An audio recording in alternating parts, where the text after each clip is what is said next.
Hello, today we are talking with Mr. Colin Jones, who's a professional card counter running a boot camp about blackjack in Las Vegas and wrote a book. I have a short introduction video that you can look at him and his stories so far, and then we're talking with him. Colin Jones won more than $3 million playing blackjack as a card counter. Once he was handcuffed after being caught by casino security.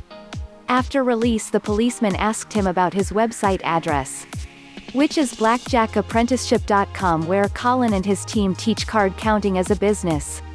He starred in a movie called Holy Rollers, based on his own true story. Recently, Colin wrote a book about blackjack. It's called 21st Century Card Counter. He hosts Blackjack Bootcamps in Las Vegas several times a year. In this video we are going to talk about his story blackjack as a business and his book and boot camps. I'm proud to present Blackjack expert Colin Jones. Yes, hello Colin, how are you? Hi, I'm good. How are you? I'm very happy to talk to you, to have you in this small show, and I'm just want to mention something that everyone who wants to know more about Colin has the chance about it. Just Google him or go to Amazon and watch this movie where he is starring Holy Roller. Is a documentary about your story when you ran a blackjack team with a lot of members back in the days, and there is a very good interview from 2012 with you in the YouTube channel of American Casino Guide. So that's why we don't want just to do the whole origins and story thing. But one thing I'm very keen to know is the basics. That when did you start playing blackjack and why? Yeah, so that was about 2002. I had just graduated from college with a math degree from university, and a friend that was volunteering at a camp with me said, "Hey, you're a math guy. Check out this book I'm reading." And it was a book on card counting. And he said he was trying to teach himself how to count cards. And this is the guy, Ben, that I went on to play blackjack with and run blackjack teams with. And I read the book, and it sounded like something I could probably do. And from there, it grew to us winning a few $100,000, and then starting a larger team that, like you said in the video, won a few $1 million, and then transitioned about 10 years ago into me really focusing on blackjack apprenticeship, where I could train others. Yeah, and another story I read about you in the Wikipedia article, that you have to ask your wife to invest $2,000 in blackjack. Is it right? And how did she react? Yeah, we had just gotten married, and I think we had about $5,000 or $6,000 saved up in the bank, and I said, "Hey, I want to try this card counting thing," and I thought 2,000 seemed like a reasonable amount. If I lost that, then I would give up. And she said, "Sure, go for it," and it worked. I got pretty lucky at the beginning because it's not hard to lose $2,000 depending on how much you're betting, but it worked out, and it all grew from there. Yeah, so I think you only could made it like this with a strong wife in your background. Yeah, definitely. Because if she wouldn't support this, you going to casinos, playing for huge amount of money, sometimes losing money, but in the end it worked out for sure. So it was a good investment, wasn't it? Yeah, definitely. And that's one quote of you that you say you never gambled, you only invest into blackjack. How would you explain this to strangers? Yeah, well, coming from a Christian or a religious background, everybody thought, hey, you shouldn't gamble. But we didn't really think of it as gambling because we knew our expected win rate, like how much we knew every hour of blackjack was worth to us theoretically. We knew our risk, we could calculate that. And even though, like you said, you win and lose any given day, the math does work out that you can control your risk and you can know your profit expectation. We call it expected value. And so to us, it was much closer to investing than gambling, even though it had to do with casinos and, playing blackjack. Mm-hmm. And that's one point. Now you're running your website and you're training others card counting, and there are some casinos who invented the 6 to 5 payout. And some days ago there was the National Blackjack Day in the United States, March 2nd, because of the 3 to 2 payout. And nowadays it's getting harder and harder to win money in playing blackjack, it seems to me. But do you find good spots in the United States or somewhere else in the world where it's still possible to make an effort playing blackjack? Yeah, it really depends where you are. When in the United States, when we got started, there were only casinos in a few states in the United States, and now there are casinos in something like 40 of the 50 states. And so, in some places, especially Las Vegas, the blackjack games have gotten a lot worse over the last 20 years. Well, even though some of those games have gotten worse, there's more places to play than there were, 15 or 20 years ago. And there are some countries where it's just impossible or really difficult to find a beatable game. But then, I would say overall, it's just as good in the U.S. now as it was 15 years ago. Okay. I gambled a lot in the Caribbean. Have you been there to gamble as well? I haven't, but I know plenty of people that have. Mm-hmm. Yeah. So I've been playing at Atlantis Casino in Nassau, Bahamas, and in Curacao and Aruba, and I like these spots because they're close to America. They seem to have good odds, and they have a lot of beaches, and so I think it's worth a trip to take your family out there maybe someday. Because you're not well known there as you are in the United States casinos, are you?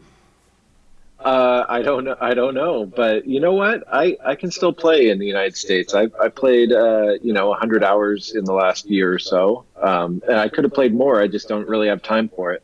Mm-hmm. This is a picture of me playing in Las Vegas. Do you recognize the casino I'm sitting in? No, I don't. It's the Golden Gate in downtown, and okay. They have a high roller area where you can be a high roller for $25. So that's my limit around this. So okay. I'm for you, I'm a low roller, but for the most people here in Germany, I'm still I think a high roller. And for the Golden Gate, I was for sure. That's why they let me play there. And I started playing blackjack, reading a lot of English books because there weren't any in Germany. So now you wrote a blackjack book by yourself. It's called 21st Century Card Counter. And what's the special about it, and what's different to other blackjack guides or card counting approaches? Sure. Well, I guess first off, I didn't write it by myself. I mean, I wrote it, but I did need a lot of help. There were editors that helped, and the book was published through Huntington Press, and so they definitely helped make it, the book that it is. And I'm really proud of it because it's, it's got over 100 reviews on Amazon, and it's averaging, very close to 5 stars. But as far as what's different, there's a couple things. One is that at the end of every chapter, we do an interview with a friend of mine or someone that I've trained that has had, a lot of success as a card counter. These are 6- and even 7-figure blackjack players. Even there's an interview with a guy, Ultimate, and he's from Germany. And he's had a lot of success as a high stakes player in the US and in parts of Europe. So that's one thing that's unique, is saying, hey, these are stories of real people in the last few years that are successfully making good money at blackjack. I think the other thing that's different is that some of the best blackjack books of the 21st century still have some betting and what we call cover strategies that I don't really agree with. And so I tried to say, look, if you want to make money today, you have to go after the money. And here's our approach. Here's how me and my friends have had success with it, as opposed to some of the books that I really got started reading, in the early 2000s. Mm-hmm. Can you name one or two of the books which inspired you the most? Yeah, I started with Professional Blackjack, and that's by Stanford Wong, and it's good, but it's really just the math of the game, and so it doesn't talk about how to handle traveling as a card counter, how to employ team play if you've got multiple people, or how to use cover so that you don't look as obvious as a card counter. It doesn't talk about any of that stuff. Another book that was really good for me was called Burning the Tables in Las Vegas. And that came out right, around the time that I started as a card counter. And it's great, but I don't at all recommend some of the strategies that he encourages to not look like a card counter. It's just too expensive in today's game, as the rules have changed over the last 15 to 20 years. Another one is Blackjack Attack. I'm looking at it on my bookshelf right now, and it's great. I read it yesterday. And Don Schlesinger, he proofread my entire book, and he agrees that what I wrote about, it makes sense for today's player, and we've had success playing this way as opposed to some of the things that he encouraged close to 20 years ago. So I just wanted to say, look, card counting is still viable. A lot of people think it was something that worked in the past. It still works if if you're somewhere that has a game where they're not using a continuous shuffler, or they're not dealing 6 to 5. And there's hundreds and hundreds of casinos that still offer beatable blackjack, but you can't approach it the way people did in the 70s and 80s and even in the early 90s. Yeah, investing a lot of money and getting away with it easily. And as I showed in the beginning of the video, that you were handcuffed someday, and afterwards the policeman asked you for some tips or your web address. So that's a kind of very funny story in the end. Yeah. But the fact that you were handcuffed is not so funny. Yeah. It was a little bit of a stressful situation, but it ended well. Mm.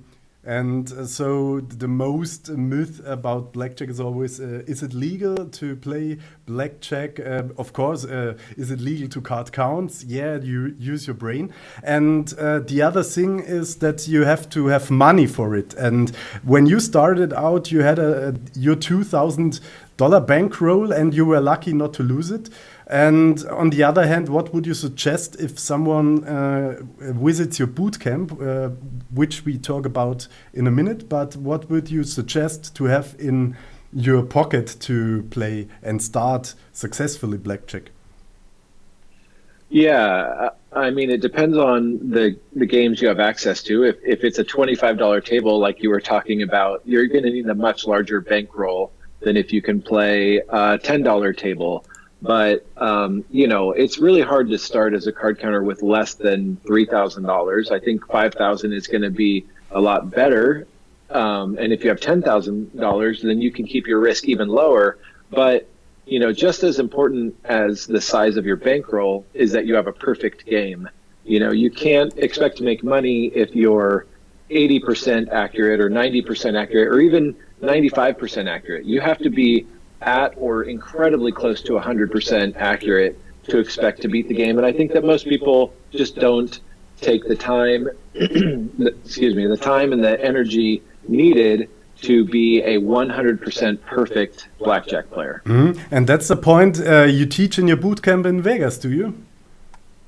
Yeah. So we have a membership at our website that is, a tenth the price of a boot camp. But some people, they want the hands-on training that we provide at our boot camp. And so, it's a couple days of hands-on training, and I've got usually half a dozen professional card counters that are there helping put on the training. And we're teaching things that we don't put, on our website or anywhere else. Lots of times we have guest talks with famous professional card counters from the past or even from today. Sometimes we've had surveillance experts come and give a guest talk, and so it's a pretty fun thing, but it's not cheap. It costs a bit of money to put it on, and it's really for someone that wants to take blackjack really seriously.